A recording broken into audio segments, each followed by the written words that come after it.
Cela fait plusieurs semaines que la lutte contre la propagation du Covid-19 en Belgique est devenue une réalité quotidienne pour chacun d'entre nous. C'est le moment, je pense, de prendre le temps, avec vous, de faire le point. La période que nous vivons actuellement est inédite, bouleversante à plus d'un titre. Pour vous protéger, pour protéger les gens que vous aimez en fait, pour protéger la société dans son ensemble, nous avons dû prendre une série de mesures difficiles qui ont chamboulé nos habitudes, notre vie en société, notre vie économique également. Tout comme vous, je chéris au plus profond de mon être nos libertés. Les sacrifices que nous faisons sont majeurs et éprouvants, en particulier pour les personnes qui sont seules. Ces sacrifices ne doivent pas être vains. Les experts s'accordent à dire que les effets de nos efforts sur l'évolution du virus en Belgique se font ressentir. On le voit clairement dans plusieurs indicateurs comme le rythme de propagation du virus ou le taux de doublement des lits occupés dans nos services hospitaliers. Ce sont des données encourageantes. Cela nous a permis jusqu'ici d'éviter la saturation de nos hôpitaux et singulièrement de nos services de soins intensifs. Nous restons en capacité aujourd'hui de réorienter les patients vers d'autres établissements, si cela est nécessaire. Malheureusement, nous savons qu'après le pic de transmission viennent les hospitalisations et bien trop souvent les décès. Les annonces des semaines à venir seront donc encore très éprouvantes, je le crains. Malgré cela, plus que jamais, nous devons tous persévérer. Notre volonté est testée au quotidien, notre capacité à faire face aussi.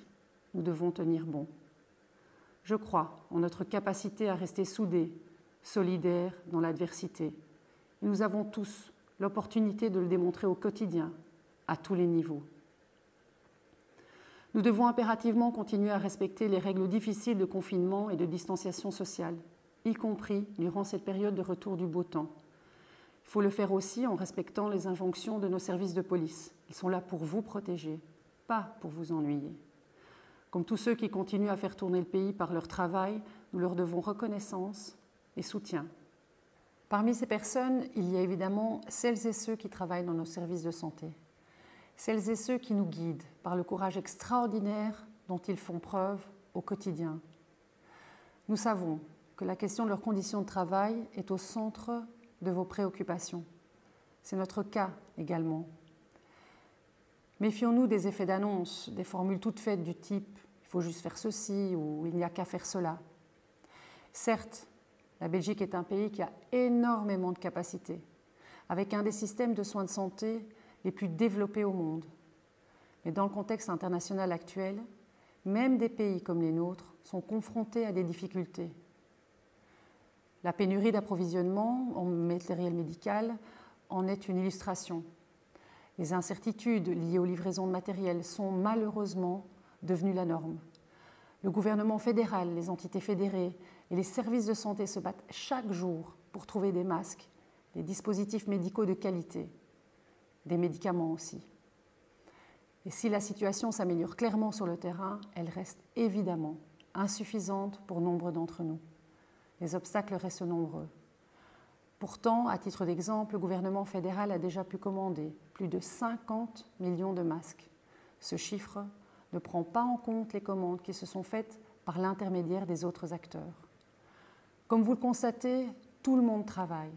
Notre souverain aussi s'investit pleinement. Il nous soutient dans l'ensemble de nos démarches par la voie diplomatique.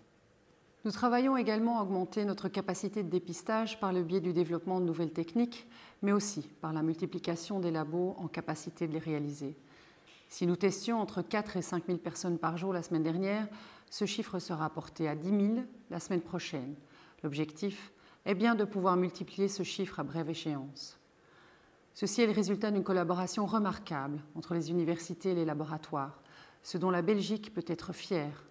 Notre intention est bien de pouvoir équiper et tester un maximum de personnes, dont celles qui en ont le plus besoin dans l'exercice de leurs fonctions. Cela, toujours, par priorité et en cohérence avec la réalité du terrain. Ce n'est pas un choix, c'est une nécessité. Ce que nous ne pourrons pas importer de l'étranger, nous voulons le fabriquer ici. Nous nous sommes ainsi réunis avec le secteur pharma, celui du textile belge ou encore de matériel médical, et ce, pour étudier dans quelle mesure nous pouvons lancer des initiatives dans ce sens. Même si la santé de nos concitoyens reste notre priorité, nous ne pouvons détourner notre attention des conséquences socio-économiques de la crise du coronavirus.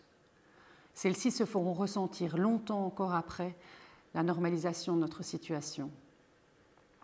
Nous avons pris très rapidement une série de mesures pour assurer un revenu aux employés et aux indépendants, notamment via le chômage économique et le droit passerelle. Les entreprises aussi sont soutenues par différents mécanismes. Accompagner les entreprises aujourd'hui, c'est assurer au mieux les emplois de demain. Nous en aurons besoin. D'autres mesures viendront en particulier en soutien au secteur des soins de santé. Vous le voyez, de nombreuses décisions ont été prises. D'autres concernent la mobilité, la gestion de l'asile ou encore le soutien aux plus fragiles d'entre nous. Ces décisions sont prises au niveau du gouvernement fédéral, en équipe, avec le soutien du Parlement et des partenaires sociaux. Mais pas seulement. Les régions, les communautés ont elles aussi pris des mesures pour faire face à la situation. Les communes et leurs CPS sont également au quotidien au service des personnes qui en ont le plus besoin. Nous sommes tous dans l'action. C'est en fait l'ensemble du pays qui se met au service de la lutte contre le corona. Beaucoup de personnes me demandent quand ils pourront reprendre leurs habitudes quotidiennes, retourner à l'école par exemple, aller travailler normalement. Nous aspirons tous à un retour à la normale. Nous avons décidé lors du dernier Conseil national de sécurité que les mesures actuelles de confinement seront d'application jusqu'au 19 avril. Cette échéance, comme vous le savez, pourrait être reportée au 3 mai. En tout état de cause, nous continuerons ce travail d'évaluation semaine après semaine. Un jour, cette épreuve sera totalement derrière nous. Et même si personne ne peut dire avec exactitude quand ce moment viendra, nous nous y préparons. Plus généralement, nous devons préparer notre pays à la transition, car le retour à la normale ne pourra se faire que de manière graduelle. Pour ce faire, nous nous entourons d'un groupe de haut niveau d'experts du monde scientifique, économique et social. C'est un long processus de reconstruction qui nous attend. Il est évident qu'il y aura un avant et un après Covid-19. Que ce soit dans la manière d'envisager notre rapport aux autres ou que ce soit dans le fonctionnement de notre société, de manière plus générale. Nous devons faire en sorte de sortir de cette épreuve renforcée. Vous êtes nombreux à m'écrire directement ou au travers de textes publics pour poser des questions, exprimer vos inquiétudes, parfois aussi votre colère.